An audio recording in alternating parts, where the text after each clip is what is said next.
ચાંદીપુરા વાયરસને લઈને રાજ્યનું આરોગ્ય વિભાગ એલર્ટ બન્યું છે। આરોગ્ય મંત્રી રાજમંત્રી પ્રફુલ્લ પાનસેરિયાએ ચાંદીપુરાને લઈને સમીક્ષા બેઠક યોજી। બેઠકમાં દવા, ફોગિંગ અને સર્વેલન્સની કામગીરી વધુ સઘન કરવા સૂચના આપવામાં આવી। બાળરોગ નિષ્ણાંતોને મુખ્ય મથક સાથે સંકલનમાં રહેવા પણ સૂચના આપવામાં આવી છે। રાજ્યભરમાં ચાંદીપુરાના 27 જેટલા શંકાસ્પદ કેસ નોંધાયા।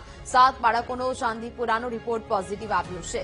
12 બાળકોનો રિપોર્ટ નેગેટિવ આવ્યો। 8 સેમ્પલનો રિપોર્ટ આવવાનો હજી બાકી છે। ચાંદીપુરાને કારણે અત્યાર સુધી રાજ્યમાં 3 બાળકોના મોત થઈ ચૂક્યા છે।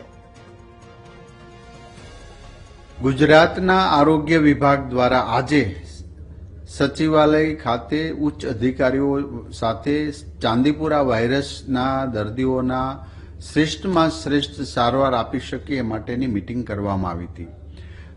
અત્યાર સુધીમાં કુલ 27 શંકાસ્પદ દર્દીઓના યાની કે બાળકોના બ્લડ રિપોર્ટ કરવામાં આવ્યા છે, જેમાંથી 7 બાળકો આ ચાંદીપુરા વાયરસ પોઝિટિવ આવ્યા છે, બાકી નેગેટિવ છે, અને 8 પૃથ્થકરણ માટે આપેલા બ્લડનું સેમ્પલ આજે સાંજ સુધીમાં રિઝલ્ટ આવશે।